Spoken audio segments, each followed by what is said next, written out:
जो भी बच्चा क्लास 7 से लेके क्लास 10 का है इस एग्जाम में अपीयर हो सकता है। जो बच्चा अपनी ऑल इंडिया लेवल पे अपनी रिलेटिव परफॉर्मेंस देखना चाहता है, इसका मतलब पूरी इंडिया के बच्चे इसमें अपीयर होंगे और आप पूरी इंडिया में कहाँ स्टैंड करते हो। कोई बच्चा अपनी वहां पर परफॉर्मेंस देखना चाहता है वो उसमें अपीयर हो सकता है। जो भी बच्चा MTSC स्कॉलर बनेगा will be given a cash reward of 10,000 rupees. उसके अलावा 100% scholarship on preparation of competitive examination. तीसरी चीज, there are other rewards up to 1 lakh rupee. तो लॉग ऑन टू www.infinityvision.in। वहां पर आपको दो तरीके के फॉर्म मिलेंगे। वन इज रजिस्ट्रेशन फॉर्म जिसमें आप डायरेक्ट जाकर अपने आप को रजिस्टर कर सकते हैं। Another one is inquiry form जिसमें आप इंक्वायरी फिल कर सकते हैं। वहां पर जाकर आपको कॉल आ जाएगी, आपको कॉल के थ्रू रजिस्टर कर दिया जाएगा। तो all the best students, let's meet at MTSC।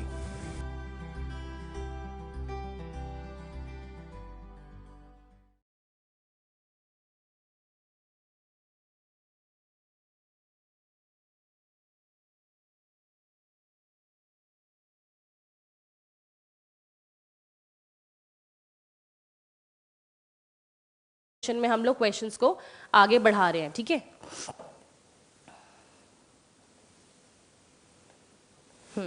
तो देखो क्वेश्चन यहाँ पे क्या लिखा हुआ है, position vectors of P and Q आपको गिवन है, ठीक है।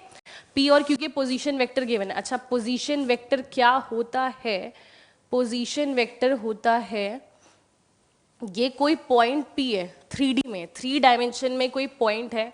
अब 3 डायमेंशन में कोई भी पॉइंट होता है तो उसके 3 कोऑर्डिनेट्स होते हैं ना। ये आपने 11th क्लास में बेसिक 3 डायमेंशन जब पढ़ा था तो उसमें आपको बताया गया था ना कि भाई 3 डायमेंशन में 3 एक्सिस होती है, 3 म्यूचुअली परपेंडिकुलर एक्सिस होती है, क्योंकि हमारे एनवायरनमेंट को डिफाइन करने के लिए हमें 3 डायमेंशनल सिस्टम चाहिए, है ना। तो उस पॉइंट के 3 कोऑर्डिनेट्स होते हैं, x, y, z, है ना। ये 3 कोऑर्डिनेट्स होते हैं, ठीक है।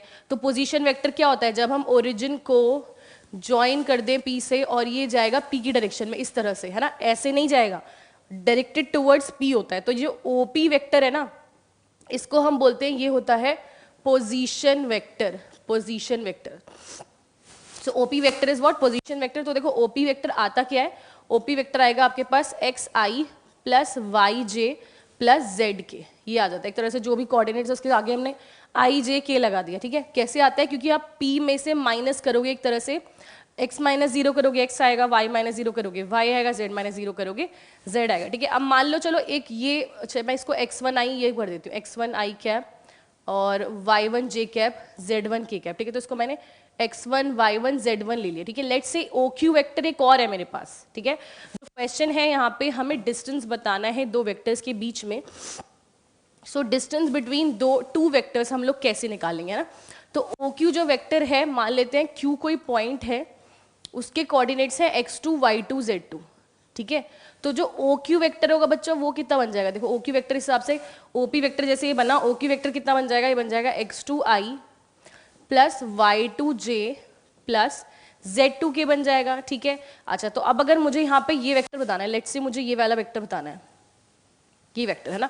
सो I have to find QP, या चलो PQ बना लेते हैं, इसको इधर डायरेक्ट कर देते हैं, कोई वो नहीं है, वो चीज़ निकालोगे तो दूसरी चीज़ भी अपने आप आ जाएगी, कैसे बतानी। तो PQ वेक्टर अगर फाइंड करते हैं ना, तो यहाँ पे आता है triangle law of vector addition, ठीक है।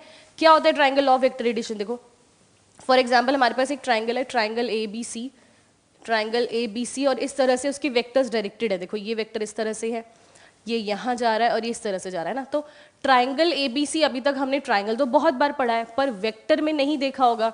तो अभी क्या है, हम उसकी हर एक साइड को एक वेक्टर से रिप्रेजेंट कर रहे हैं। मतलब ये साइड की डायरेक्शन ये है, BC साइड की डायरेक्शन ये है और CA साइड की डायरेक्शन ये है, ठीक है।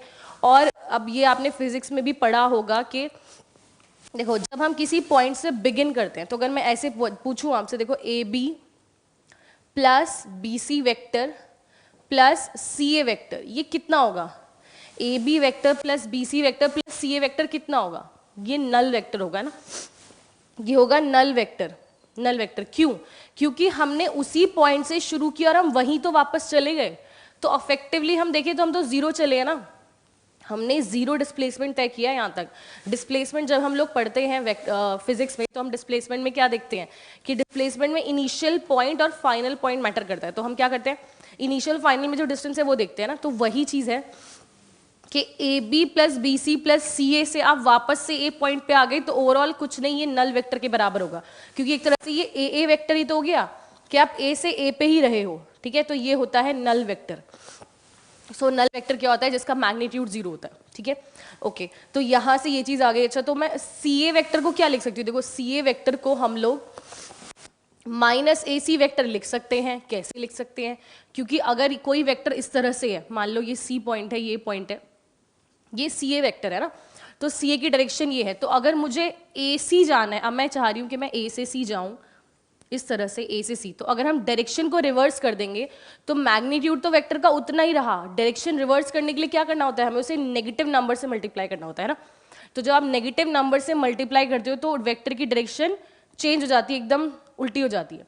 तो यहाँ पे हम सी ए की जगह पे माइनस ए सी लिख सकते हैं। तो मैंने यहाँ पे लिख दिया A B plus B C minus A C is equal to 0, ठीक है। तो देखो यहाँ पे क्या आया हमारे पास, A B plus B C is equal to A C vector आ गया, ये आ गया। और ये जो लॉ होती है, this is law of triangle law of vector addition, ये जो ये वाला स्टेटमेंट है, यहाँ तो नल वेक्टर आया दिस स्टेटमेंट। तो इससे हमें क्या पता चल रहा है? देखो, triangle law of vector addition क्या कहती है? A B plus B C is equal to A C, मतलब अगर अब हम इस ट्राइंगल के बारे में सोचें तो A B side plus B C side किस साइड की इक्वल है? ए सी साइड की इक्वल है। और ए सी साइड को अभी मैंने इसकी डायरेक्शन ऐसे ली थी, तो अगर इस ट्राइंगल को मैं दोबारा से बना दूं तो ए बी हो गया ये वाली साइड, ये हो गई B C side, is equal to A C. A C यहां से यहां जाएगा ना भाई, ए से सी जा रहे हो आप, ये इनिशियल पॉइंट होता है, ये फाइनल पॉइंट होता है ना, तो हम ए से सी जा रहे हैं। अच्छा, तो ये हुआ क्या? देखो अब हुआ क्या यहाँ पे कि हम ए सी साइड को क्या लिख पा रहे हैं? A B plus B C, मतलब हम एक थर्ड साइड को लिख सकते हैं as sum of two sides, sum of vectors of two sides, है ना। ऐसा नहीं कि लेंथ भी होगी, नहीं, ये ए बी वेक्टर, ये जो ये वाली साइड का वेक्टर है, प्लस बी सी साइड का वेक्टर बराबर है थर्ड साइड के वेक्टर के। तो यहां से हमें क्या पता चला कि अगर कभी ट्राइंगल की दो साइड्स की वेक्टर्स हमें पता है तो हम थर्ड साइड का वेक्टर फाइंड कर लेंगे, ठीक है। तो ये होती है triangle law of vector addition, कि यहाँ पे आप दो वेक्टर्स मतलब दो साइड से ट्राइंगल की थर्ड साइड फाइंड कर पा रहे हो, ठीक है। अब इसी चीज से मैं बताती हूँ कि डिस्टेंस बिटवीन टू पॉइंट्स कैसे आता है। अब यहीं से आता है डिस्टेंस बिटवीन टू पॉइंट्स, ठीक है। तो ये वाली चीज सबको क्लियर हो गई है ना। अब इसे यहाँ पे अप्लाई करने का ट्राई करते हैं।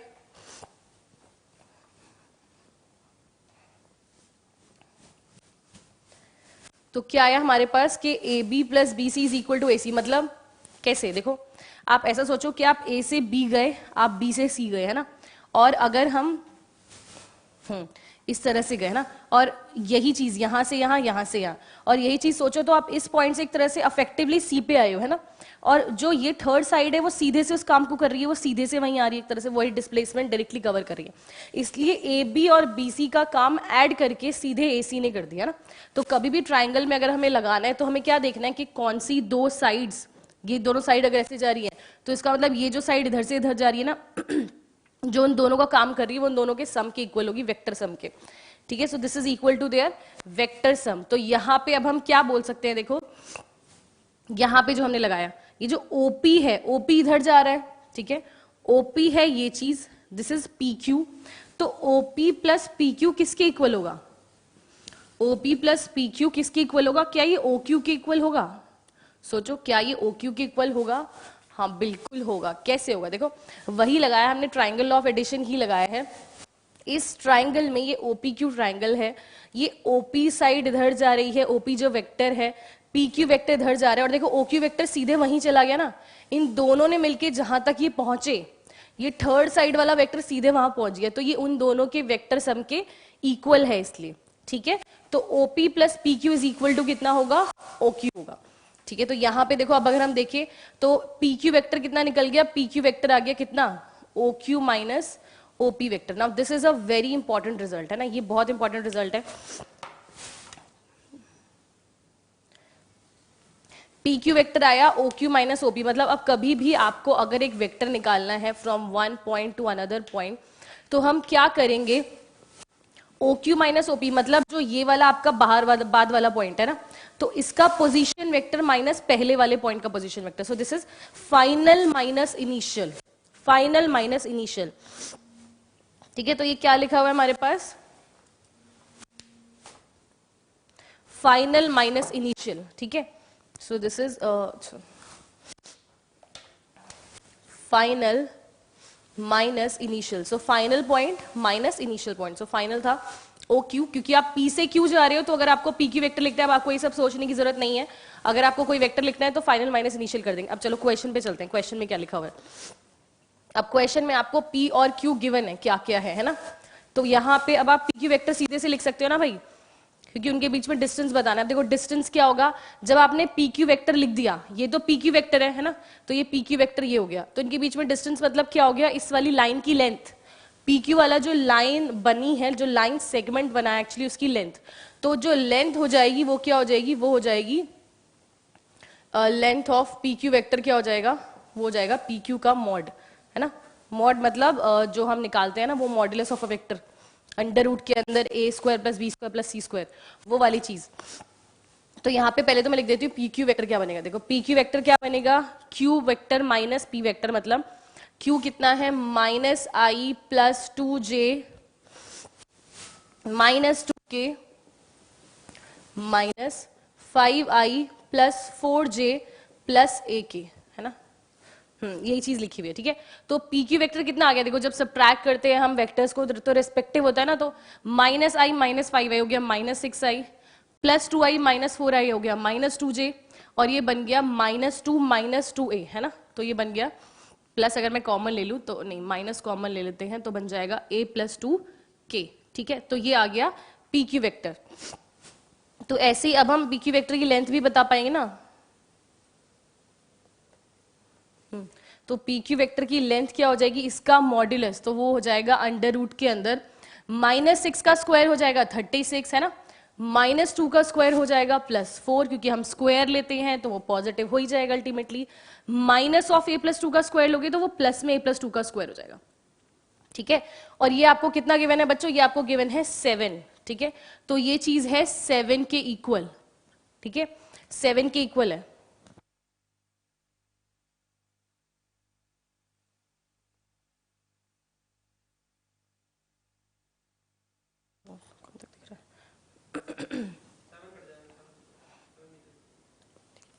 सो this thing is equal to what, 7, ठीक है। तो अब बस हम यहाँ पे क्या करेंगे, स्क्वायरिंग करेंगे और ए की वैल्यू निकाल लेंगे, ठीक है। स्क्वायरिंग करोगे तो कितना बनेगा, देखो यहाँ पे ये स्क्वायरिंग करके ये बन गया 36 प्लस 4 40, सो 40 प्लस ए प्लस 2 का स्क्वायर इज इक्वल टू 7 का स्क्वायर विच इज 49, तो ए प्लस 2 का स्क्वायर कितना आ गया 9, तो ए प्लस 2 कितना बनेगा, जब ए प्लस 2 का स्क्वायर 9 है तो ए प्लस 2 बनेगा प्लस माइनस 3, है ना। दोनों वैल्यूज लेनी है सो दैट गलती ना हो हमसे। तो यहाँ से ए प्लस 2 हो जाएगा प्लस माइनस 3, तो ए की क्या क्या वैल्यू आ सकती है, एक बार ए प्लस 2 को प्लस 3 के इक्वल लो तो प्लस 3 माइनस 2 हो जाएगा 1, तो ए की वैल्यू हो गई, एक तो हो गई 1 और दूसरी वैल्यू क्या हो जाएगी minus 3 minus 2 which is minus 5। तो बड़ा सिंपल सा था ये तो, है ना। ये तो मैंने इसकी सारी थ्योरी पहले आपको बताई है, इसलिए चीज में टाइम लगा, अदरवाइज क्वेश्चन में कुछ नहीं है ना, कि क्या है, ऑप्शन नंबर ए आ जाएगा करेक्ट आंसर -5,1, यस। सो -5,1 हो गया आंसर, ठीक है। तो ऑप्शन ए आंसर है। देखो इस तरह के जो क्वेश्चंस हैं ये बोर्ड्स में आ जाते हैं इन 4 मार्क्स या 2 मार्क्स डिपेंडिंग ऑन कि कैसा मूड है, किस तरह की वेटेज में रखा जाएगा इसे। 4 तो नहीं बट हाँ 2 मार्क्स तो डिजर्व करता है क्वेश्चन, है ना, क्योंकि इसमें काफी चीजें हमने लगा दी है। चलो आगे बढ़ते हैं नेक्स्ट क्वेश्चन पे। So the next question that you can see on your screen, देखो जरा इसको पढ़ो क्या लिखा हुआ है इसमें।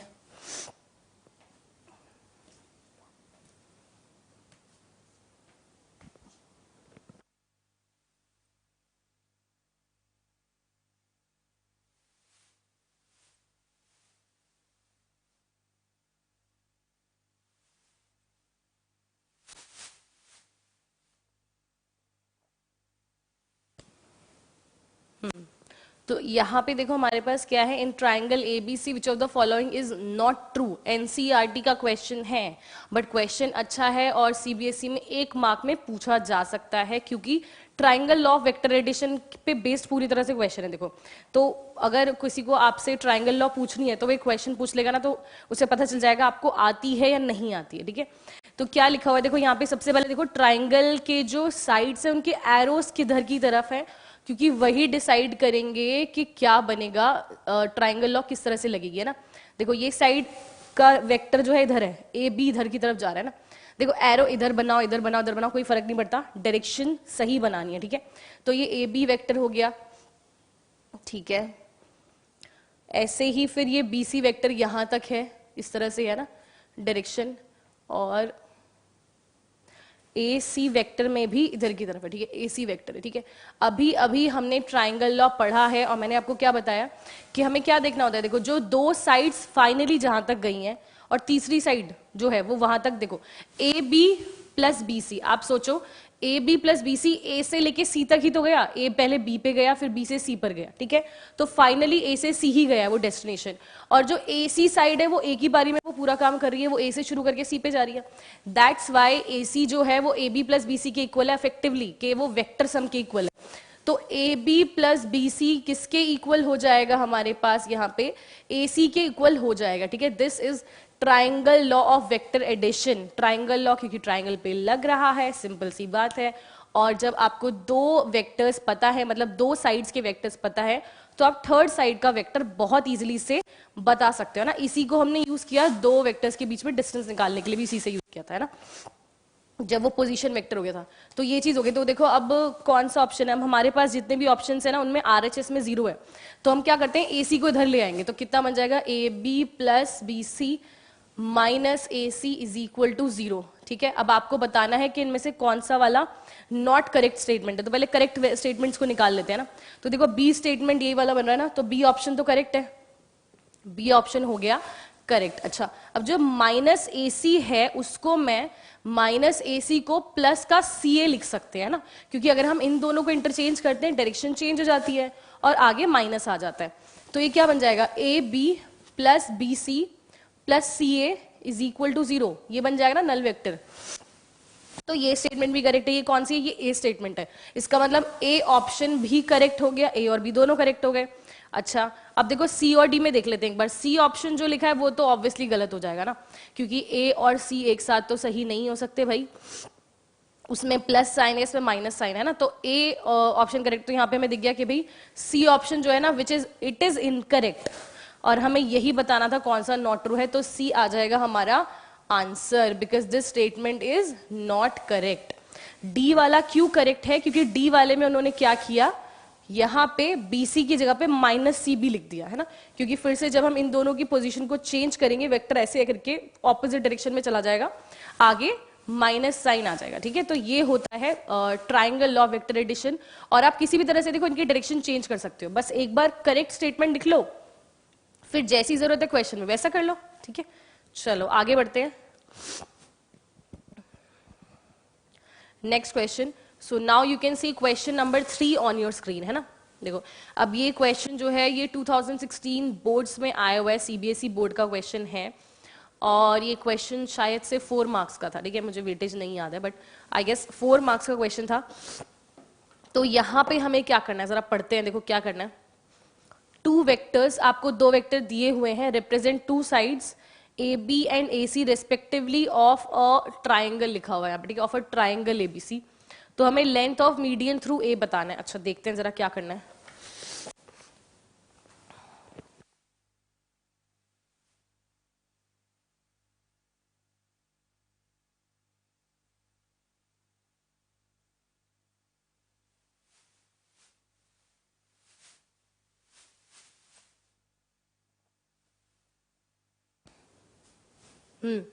तो हमें यहाँ पे ट्राइंगल ABC में हमें लेंथ ऑफ मीडियन बतानी है through A।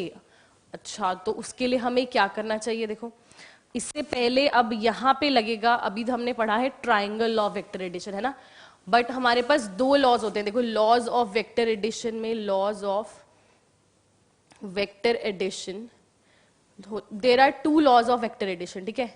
One is triangle law जो अभी हमने किया, तो ट्राइंगल लॉ, और अनदर इज पैरेललोग्राम लॉ, ठीक है। पैरेललोग्राम मैंने ऐसे लिख दिया, इसका मतलब है parallelogram law of vector addition, ठीक है। अब देखो ट्राइंगल लॉ क्या होता है, वो अभी अभी हमने कर लिया ना।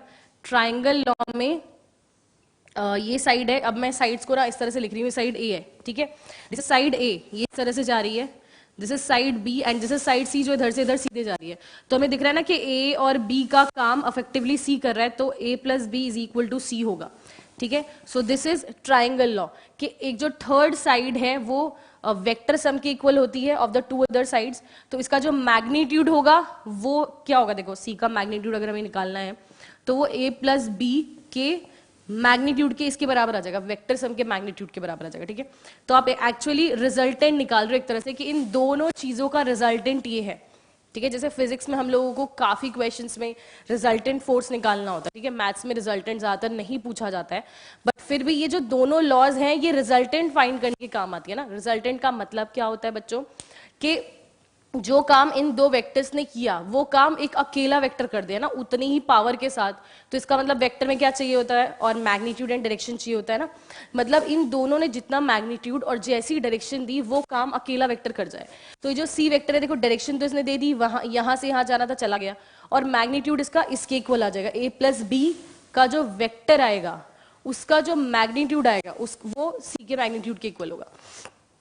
अब पैरेललोग्राम लॉ क्या होता है, देखो पैरेललोग्राम लॉ क्या होता है भाई, अब जैसे ट्राइंगल में ट्राइंगल बनाया तो पैरेललोग्राम में पैरेललोग्राम बनाओगे, क्या बनेगा,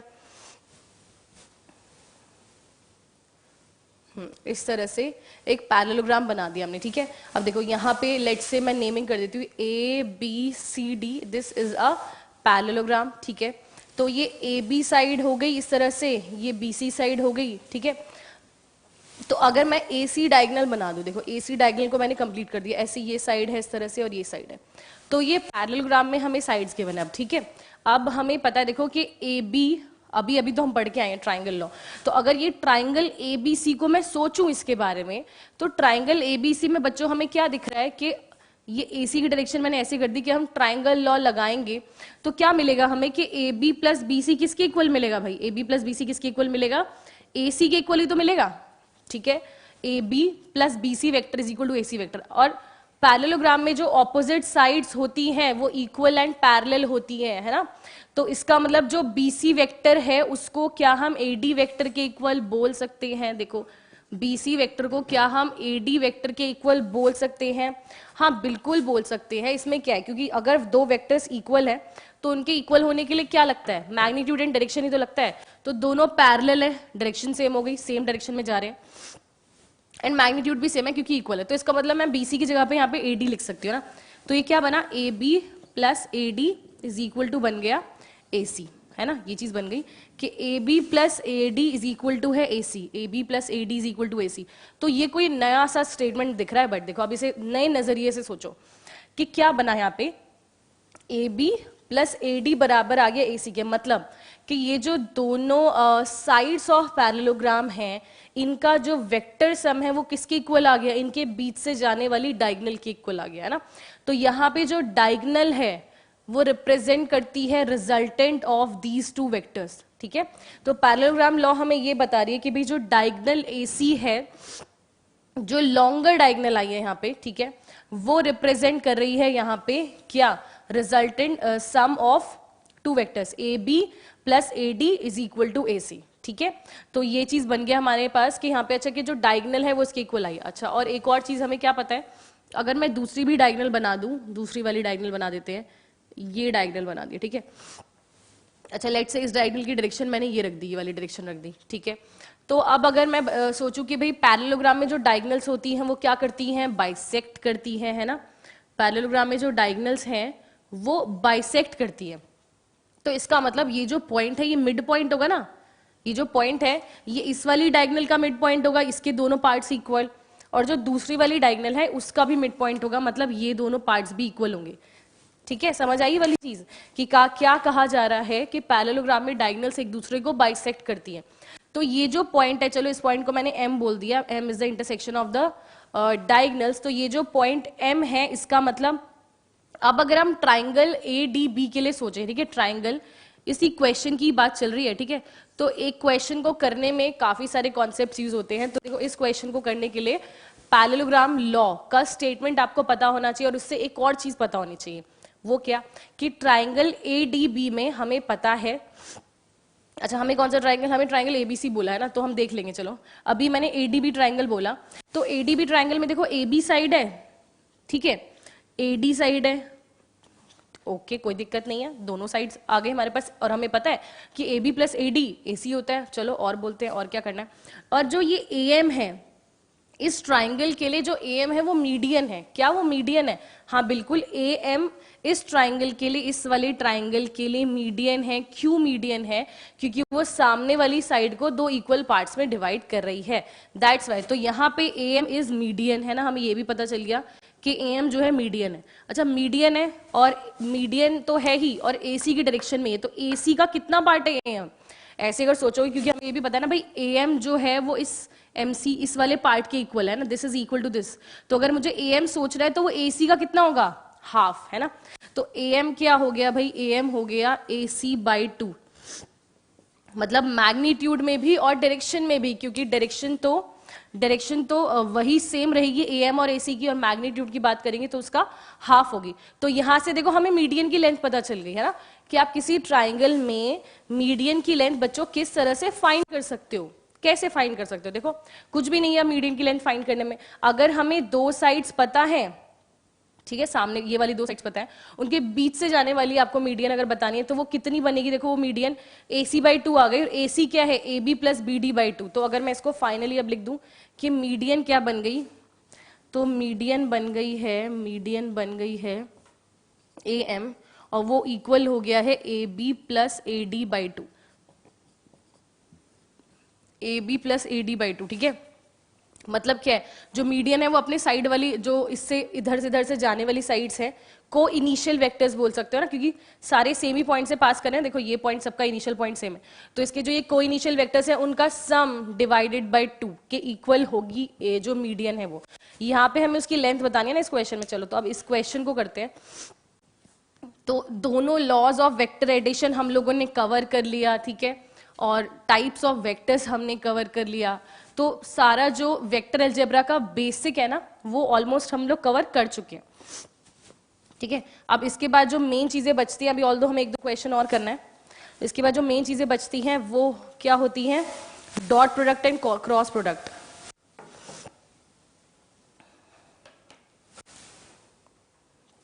थोड़ा लाइट चल रहा है।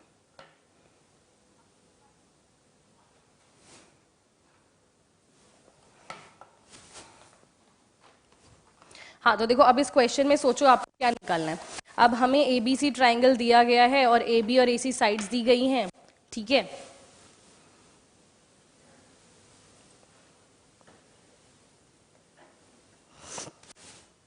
तो इसका मतलब जो मीडियन बनेगा, देखो अब यहाँ पे अगर मैं ट्राइंगल बनाऊं तो कुछ इस तरह का ट्राइंगल है आपके पास, ठीक है।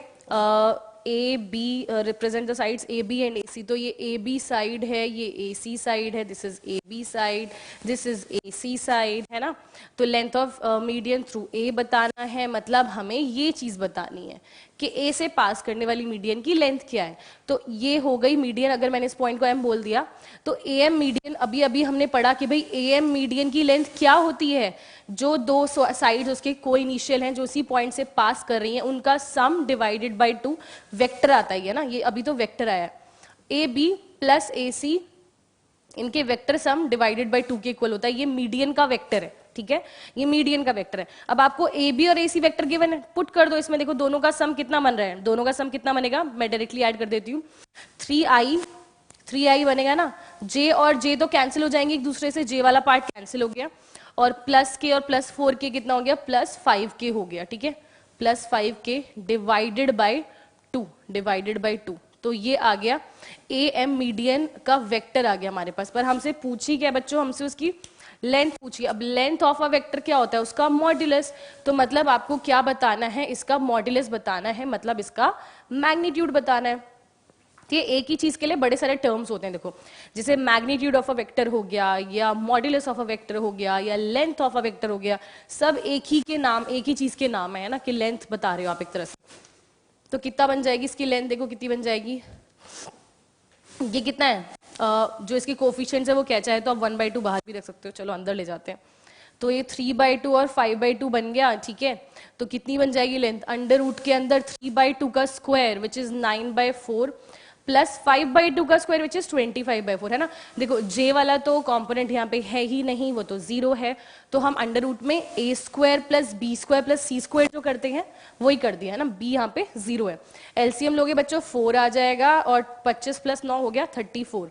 तो कितना बन गया, ये आ गया √34/2, ठीक है, क्योंकि √34 तो रूट के अंदर ही रहेगा भाई, ये परफेक्ट स्क्वायर नहीं है। तो √34/2 which is option number A. तो ऑप्शन ए आ गया आपका आंसर, ऑप्शन ए आ गया आंसर, है ना। वेरी गुड, बधाई हो जिसका भी आंसर आया। तो सीबीएसई का क्वेश्चन देखो, इस तरह के क्वेश्चन हमें देखने के लिए मिलते हैं। एंड ये question it was in 4 marks, ये जो क्वेश्चन था, ठीक है।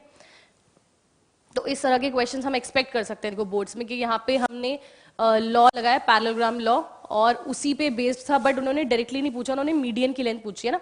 तो मीडियन इस तरह से निकल के आता है, क्योंकि अभी हमने देखा कि जब हम इसको कंप्लीट करेंगे, आगे ले जाएंगे इस तरह से, तो ये पैरेललोग्राम बन जाएगा अगर इस तरह से बनाना चाहेंगे तो, है ना। बट उसकी जरूरत नहीं है, हम डायरेक्ट ये वाला रिजल्ट ही यूज कर लेंगे, ठीक है। तो इस तरह से बी प्रिपेयर्ड कि हाँ, हमें बोर्ड एग्जाम्स में ट्राइंगल लॉ, पैरेललोग्राम लॉ के क्वेश्चंस देखने को मिल सकते हैं, क्योंकि ये तो बेसिक ऑफ वेक्टर है ना, ये हमें आना चाहिए। चलो आगे बढ़ते हैं नेक्स्ट क्वेश्चन पे। Okay, so now question number 4 जो आपके सामने है, जरा पढ़िए उस क्वेश्चन को, अच्छा क्वेश्चन है। तो एक बार इस क्वेश्चन को पढ़ते हैं और ट्राई करते हैं ना कि क्या लिखा हुआ है।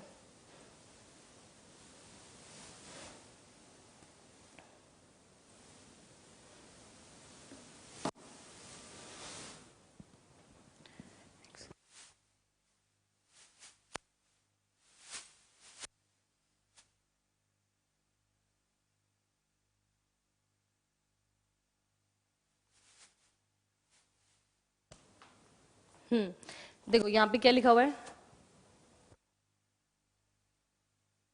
लेट आए, क्या लिखा हुआ है देखो, the diagonals of a parallelogram ABCD, फिर से पैरेललोग्राम आ गया ना, तो पैरेललोग्राम बड़ा फेवरेट चल रहा है, बार बार आ रहा है। तो पैरेललोग्राम आ गया, और क्या क्या गिवन है हमें यहाँ पे, कि रिप्रेजेंट्स द टू साइड्स, अच्छा नहीं सॉरी, इंटरसेक्टेड P, डायगोनल्स जो है वो इंटरसेक्ट करते हैं P पे। O is the origin of vectors, मतलब O ओरिजिन है, देखो वेक्टर्स का ओरिजिन नहीं है, O ओरिजिन है, ये गलती से ऑफ वेक्टर्स लिखा हुआ है यहाँ पे। सो O इज द ओरिजिन लिखा हुआ है, ठीक है। और क्या चीज है, तो हमें बताना क्या है बच्चों, हमें बताना है OA plus OB plus OC plus OD बताना है, ठीक है। और ये क्वेश्चन एग्जाम्पलर का तो नहीं है शायद, चलो जहां का भी क्वेश्चन है अच्छा क्वेश्चन है, ये भी कुछ सिखाएगा ना, हर एक question will teach you something, अगर क्वेश्चन डिफरेंट है फ्रॉम द बिग जो हमने पहले किए उनसे, ठीक है। तो यहाँ पे क्या लगा हुआ है देखो, कि डायगोनल्स ऑफ अ पैरेललोग्राम, तो ये पैरेललोग्राम है, ये इस तरह से एक पैरेललोग्राम है, ABCD पैरेललोग्राम है ना। पैरेललोग्राम तो सबको पता है क्या होता है भाई, है ना। और इस ये इंटरसेक्ट करती है इसकी डायगोनल्स P पे, O ओरिजिन है कहीं पे, ठीक है, O ओरिजिन है, जो हमारा ओरिजिन होता ही है वो वाला ओरिजिन है, कहीं पे होगा, कहीं इधर उधर जहां भी होगा, ये P पॉइंट है, ठीक है। हमें बताना क्या बच्चों, इसमें हमें बताना है OA plus OB plus OC plus OD, ये चीज बतानी, ठीक है। इन सबके ऊपर वेक्टर लगा हुआ है, ठीक है, तो मैं वेक्टर लगा देती हूँ भाई, ये वेक्टर लगा हुआ है, ये तो मान लेना इसमें कि ना इनके ऊपर वेक्टर लगा हुआ है, that OA vector plus OB vector plus OC vector plus OD vector बताना है हमें, किसके इक्वल आएगा, सारे ऑप्शंस में भी वेक्टर लगा हुआ है, ठीक है। लेंथ नहीं है यहाँ पे, वेक्टर चल रहा है, वेक्टर सम हम लोग फाइंड कर रहे हैं ना, वेक्टर सम अलग होता है, वो चीज अलग होती है। अच्छा, तो अब क्या करें हम लोग, यहाँ पे सेक्शन फॉर्मूला लगेगा यहाँ पे, देखो पहले तो उससे पहले हम ये समझते हैं कि हमें पता है पैरेललोग्राम में जो डायगोनल्स होती हैं वो एक दूसरे को बाइसेक्ट करती हैं, अभी हमने ये चीज पढ़ी थी, है ना। बाइसेक्ट करने का मतलब क्या है बच्चों, कि BP और PD बराबर होगा, और ऐसे ही AP और PC भी आपस में इक्वल होगा, है ना। तो डायगोनल्स एक दूसरे को बाइसेक्ट करती हैं, मतलब P is the mid point of B and D and P is the mid point of A and C as well, तो P दोनों का मिड पॉइंट है। अच्छा, तो जैसे मिड पॉइंट थ्योरम हम लोगों ने कोऑर्डिनेट ज्योमेट्री में पढ़ी है ना। तो मिड पॉइंट हम लोग कैसे निकालते हैं, अगर हमें 2 पॉइंट्स पता है तो हम क्या करते हैं, x1 प्लस x2/2 करते हैं ना x कोऑर्डिनेट के लिए, और y1 प्लस y2/2 करते हैं y कोऑर्डिनेट के लिए। तो देखो अगर ऐसे ही यहाँ पे अगर मिड पॉइंट, ये अभी मैं जनरल सेक्शन फॉर्मूला बता रही हूँ, तो लेट्स से हमारे पास ना 2 ऐसे वेक्टर्स हैं, ये P पॉइंट है, इसका पोजीशन वेक्टर है OP, ठीक है। ये वाला P नहीं है, ये कोई मैं अलग बता रही हूँ। तो P पॉइंट है, उसका पोजीशन वेक्टर है OP। Q कोई पॉइंट है, उसका पोजीशन वेक्टर है OQ, ठीक है। एंड लेट्स से इसके बीच में कहीं पे या फिर इधर उधर, पहले बीच में ले लेते हैं ना, इंटरनल डिवीजन करते हैं पहले हम करें इंटरनली। तो इंटरनली का मतलब देखो ये सब चीजें ना आपको लगेगा ना पहले पढ़ी हुई, कुछ तो याद आ रहा होगा, क्योंकि ये हमने पहले भी ना आप लोगों ने ये कोऑर्डिनेट में करा है, ये जो ये होता है ना सेक्शन फॉर्मूला। तो अभी हम इंटरनल डिवीजन मतलब देख रहे हैं, मतलब आर पॉइंट ना कहीं अंदर मान लो यहाँ पे लाई करता है, इस लाइन सेगमेंट के ऊपर ही बीच में कहीं है। तो आर पॉइंट इन्हें डिवाइड करता है इन द रेशियो m/n, ठीक है, इन द रेशियो m/n। तो जो आर पॉइंट होता है उसका पोजीशन वेक्टर क्या आता है, देखो अभी तक आप क्या करते थे कि क्या हो जाएगा m इंटू इसके कोऑर्डिनेट प्लस n इंटू इसका coordinate upon m plus n, वही सेम चीज है, बस अब आप वेक्टर लिखोगे यहाँ पे, है ना। तो बिल्कुल वही सेम चीज है। Tushar Singh says hello, hello बेटा, हेलो तुषार। ओके, तो यहाँ पे क्या लिखेंगे, तो हम देखो r का पोजीशन वेक्टर क्या आ जाएगा, तो r का पोजीशन वेक्टर मतलब ओ आर क्या आ जाएगा, O R will be m times, वही चीज बिल्कुल वही सेम चीज, बट यहाँ पे आप जो कोऑर्डिनेट्स लिखते थे उसकी जगह पे आप पोजीशन वेक्टर लिखोगे q का, ठीक है। तो m इंटू क्या आ जाएगा, ओ क्यू का पोजीशन वेक्टर है ना, position vector plus m into ये वाली चीज प्लस n इंटू उधर p वाला, तो प्लस n इंटू क्या चीज आ जाएगी, OP का पोजीशन वेक्टर आ जाएगा, और अपॉन m प्लस n जो होता था हमारा नॉर्मली वही है। तो वही चीज लगा रहे हैं, बस उसका वेक्टर वाला एनालॉजी है ना, उसी चीज को अगर हम वेक्टर में ले आएंगे तो हम कैसे लगाएंगे, क्योंकि वेक्टर्स के साथ डीलिंग चल रही है यहाँ पे। तो if there is a point R which divides two points P and Q internally in the ratio m/n, तो जहां पे हमें P Q R के पोजीशन वेक्टर्स ये पता है, पोजीशन वेक्टर ओरिजिन के रिस्पेक्ट में होता है ना, इसलिए हमने ये लिखा हुआ है। तो यहाँ पे जो R पॉइंट होगा वो क्या आएगा, m इंटू क्यू, क्यू की जगह पे आप OQ लिखोगे उसका position vector, plus n into P, P की जगह पे आप OP लिखोगे उसका position vector, upon m plus n, ठीक है। और यहीं अगर ये इनको एक्सटर्नली डिवाइड कर रहा होता तो क्या होता, एक्सटर्नल डिवीजन में क्या होता है, प्लस की जगह माइनस आ जाता है ना, यही वाली चीज होती है एक्सटर्नल डिवीजन में। तो अगर मैं लिखना चाहूँ एक्सटर्नली तो मुझे क्या लिखना चाहिए, देखो यहाँ पे, so let's say if I want to write externally, तो एक्सटर्नली का यहां लिख देते हैं, चलो। तो एक्सटर्नल डिवीजन के बाद ये आएगा, या फिर यहां लिखते हैं OR आ जाएगा m times OQ minus n times OP upon m minus n, है ना। अगर क्या है, अगर एक्सटर्नल डिवीजन है तो फिर ठीक है। तो ये तो क्वेश्चन में देखो आपको बता देते हैं कि भाई पॉइंट इंटरनली लाई कर रहा है या एक्सटर्नली लाई कर रहा है ना, तो उस हिसाब से हम लगा देंगे कौन सा फॉर्मूला लगना है। अच्छा, अब यहाँ पे अगर मिड पॉइंट है तो मिड पॉइंट का मतलब क्या होता है, मिड पॉइंट मतलब ये पॉइंट बिल्कुल बीच में लाई कर रहा है, ठीक है। तो वहां पे जो रेशियो है वो 1:1 का रेशियो हो जाता है ना। मिड पॉइंट मतलब दो इक्वल पार्ट्स में डिवाइड करना, मतलब 1:1 का रेशियो। तो m और n दोनों 1:1 अगर हम रख देंगे तो ये 1 हो गया, ये 1 हो गया, नीचे 1 + 1 2 हो गया। तो उसमें ये क्या आ जाएगा, मिड पॉइंट बन जाएगा OP + OQ/2, है ना, ऐसा बन जाएगा। तो वही चीज देखो अब हमें इस क्वेश्चन में लगानी है कि यहाँ पे हमें क्या पता है कि जो P पॉइंट है वो B और D का मिड पॉइंट है क्या, बिल्कुल है। क्यों नहीं होगा मिड पॉइंट, क्योंकि पैरेललोग्राम में डायगोनल्स बाइसेक्ट करती हैं एक दूसरे को, इसलिए है ना। तो इसका मतलब OP को आप क्या लिख सकते हो, OP को आप लिख सकते हो OB प्लस OD/2, ठीक है। तो जो OP वेक्टर बनेगा वो बनेगा OB + OD/2। ऐसे ही अब OP वेक्टर को मैं A और C के तरीके से क्या लिख सकती हूँ, देखो P जो है वो A और C का भी तो मिड पॉइंट है ना। और जो मिड पॉइंट फॉर्मूला जब आप लगाते हो तो आप क्या लिखोगे, this point plus this point by 2। अब पॉइंट्स की जगह पे हम पोजीशन वेक्टर्स लिख रहे हैं तो हम क्या लिखेंगे, OA + OC/2 लिख देंगे, ठीक है। तो यहां से आपको क्या मिला, देखो OB + OD। क्वेश्चन पे ध्यान रखो, क्वेश्चन में क्या पूछा है, चारों का सम, OA + OB + OC + OD, है ना, ये चीज हमसे पूछी है। तो इस चीज पे हम लोग कैसे जाएंगे बताओ, यहां से निकाल लेंगे OB + OD 2OP है, OA + OC 2OP है। अब तो इतने आप लोग स्मार्ट हो, समझ गए होगे ना कौन सा आंसर आने वाला है। तो क्या आ जाएगा आंसर बताओ, OA + OB + OC + OD कितना आ जाएगा, देखो ये आ जाएगा यहां से 2OP सबको ऐड कर दिया 4OP आ जाएगा ना, तो ये हो गया 4OP। तो ये चीज इक्वल है 4OP के, ठीक है। This thing is equal to 4OP। तो ये हो गया वेक्टर ये वाला क्वेश्चन कि कितना आ गया। देखो कौन सा ऑप्शन है, ऑप्शन नंबर डी। तो यहाँ पे हमारा आंसर हो गया ऑप्शन डी। तो ऑप्शन डी इज करेक्ट, है ना। तो ये हो गया हमारा आंसर। तो यहाँ पे हमने किस चीज का यूज किया बच्चों, यहाँ पे हमने सेक्शन फॉर्मूला यूज किया ना। अब ये एक नई चीज है जो मैंने अब तक नहीं बताई थी। तो यहाँ हम आए हैं सेक्शन फॉर्मूला पे, मतलब हमने ट्राइंगल लॉ कर लिया, हमने पैरेललोग्राम लॉ कर लिया, हमने सेक्शन फॉर्मूला कर लिया, है ना। तो सारी चीजें एक एक करके कवर कर लिया। अब सेक्शन फॉर्मूला में भी अभी हमने मिड पॉइंट वाला यूज किया है। नेक्स्ट क्वेश्चन जब करोगे उसमें रेशियो कुछ और होगा ना, शायद कुछ 2:1 या 2:3 जो भी होगा देख लेंगे। अगर मिड पॉइंट है तो सेक्शन फॉर्मूला ये बन जाता है ना कि जो मिड पॉइंट है उसका position vector is equal to side वालों के पोजीशन वेक्टर डिवाइडेड बाय 2 होगा। ठीक है, चलो आगे बढ़ते हैं नेक्स्ट क्वेश्चन पे।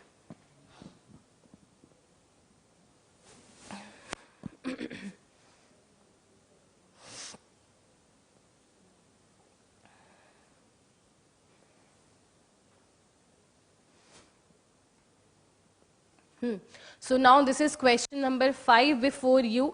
और ये क्वेश्चन इसी साल के बोर्ड एग्जाम्स में आया हुआ है, 1 नंबर में आया था ना।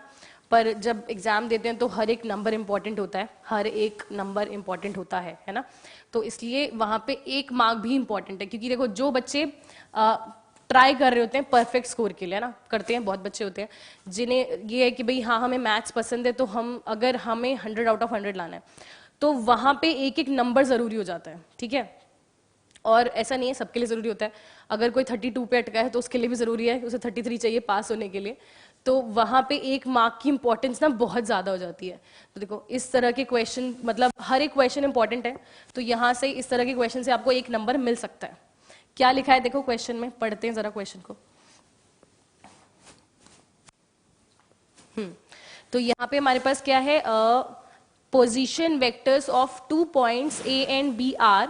तो आपको 2 पॉइंट्स के पोजीशन वेक्टर्स गिवन है ना, वही मैं बोल रही हूँ बार बार। पोजीशन वेक्टर देने का मतलब क्या है, जैसे आपको उस पॉइंट का कोऑर्डिनेट दे दिया हो ना, तो पोजीशन वेक्टर एक तरह से उस पॉइंट के कोऑर्डिनेट्स हैं, कोऑर्डिनेट्स ही हैं। ठीक है, तो ओ ए आपको गिवन है, ठीक है, ओ बी आपको गिवन है, ओके। तो हमें बताना है position vector of a point P which divides a line segment joining A and be in the ratio 2:1।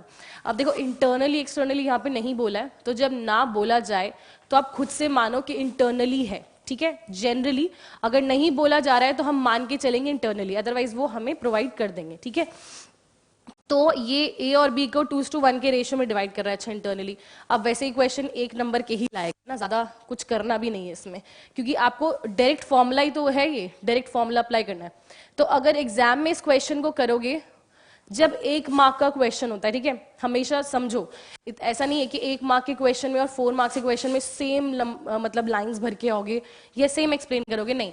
1 mark के क्वेश्चन में आपसे सिर्फ ये एक्सपेक्ट किया जाता है आप फॉर्मूला लिख दो, मतलब या फॉर्मूला भी मत लिखो, फॉर्मूला में सीधे पुट कर दो और आंसर लिख दो। 2 लाइन सफिशिएंट होती हैं उस 1 नंबर के लिए, ये जानने के लिए ना। तो यहाँ पे हमें बोला है कि 2:1 में डिवाइड करें। तो देखो अगर एग्जाम में आपको इसमें पूरा वो चाहिए 1 नंबर, जो कि मिल जाएगा अगर आप डायग्राम बना दो ए और बी को 2:1 में। तो ये ए है, ये बी है ना।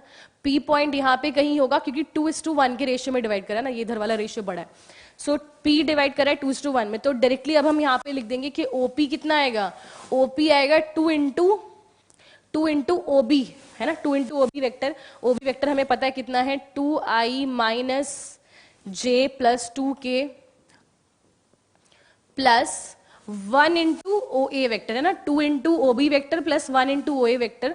तो 1 इंटू ओ ए वेक्टर 1 से मल्टीप्लाई करोगे, कोई फर्क तो पड़ेगा नहीं, लिख देते हैं चलो।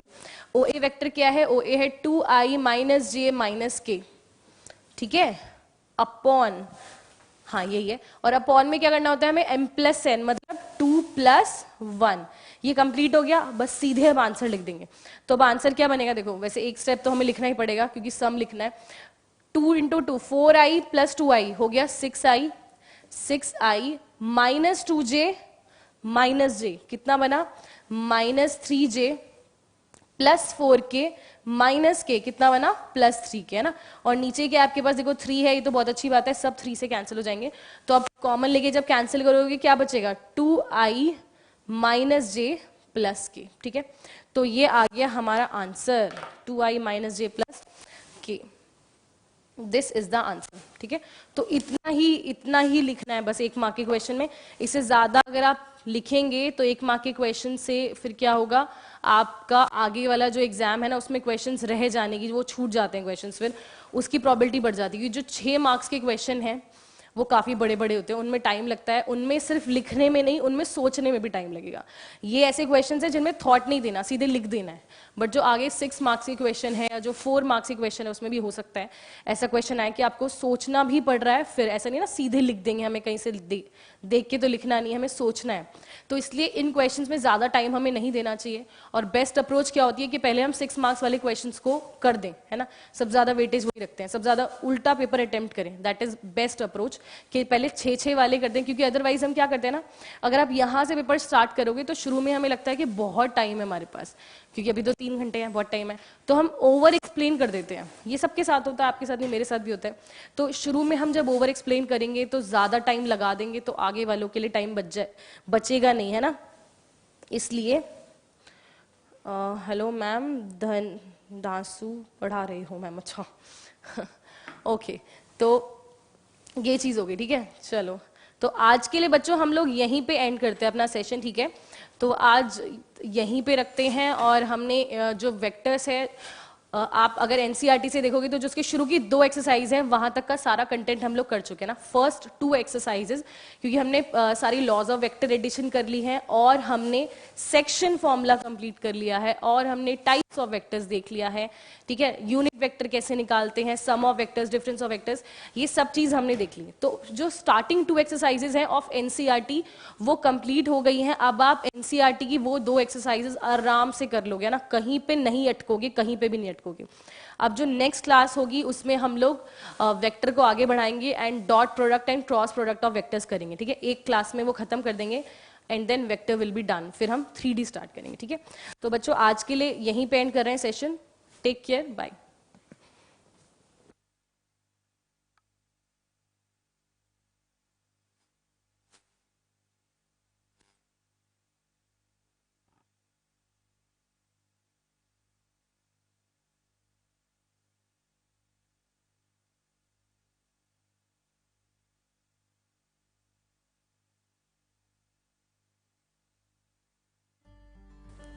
हेलो स्टूडेंट्स, इन्फिनिटी विजन लेकर आया है आपके लिए हर साल की तरह MTSC examination, maths talent search examination, जो कि होने जा रहा है 11 अक्टूबर 2020 को। इस साल ये एग्जाम घर पर बैठ के ऑनलाइन क्लासेस लेते हैं, वैसे आप अपने घर पर बैठकर इस एग्जाम में अपीयर हो सकते हैं। जो भी बच्चा क्लास 7 से लेके क्लास 10 का है इस एग्जाम में अपीयर हो सकता है। जो बच्चा अपनी ऑल इंडिया लेवल पे अपनी रिलेटिव परफॉर्मेंस देखना चाहता है, इसका मतलब पूरी इंडिया के बच्चे इसमें अपीयर होंगे और आप पूरी इंडिया में कहाँ स्टैंड करते हो। कोई बच्चा अपनी वहां पर परफॉर्मेंस देखना चाहता है, वो इसमें अपीयर हो सकता है। जो भी बच्चा एमटीएससी स्कॉलर बनेगा will be given a cash reward of 10,000 rupees. उसके अलावा 100% scholarship on preparation of competitive examination. तीसरी चीज, there are other rewards up to 1 lakh rupee. तो लॉग ऑन टू www.infinityvision.in। वहां पर आपको 2 तरीके के फॉर्म मिलेंगे। वन इज रजिस्ट्रेशन फॉर्म, जिसमें आप डायरेक्ट जाकर अपने आप को रजिस्टर कर सकते हैं। Another one is inquiry form, जिसमें आप इंक्वायरी फिल कर सकते हैं। वहां पर जाकर आपको कॉल आ जाएगी, आपको कॉल के थ्रू रजिस्टर कर दिया जाएगा। तो all the best students, let's meet at MTSC.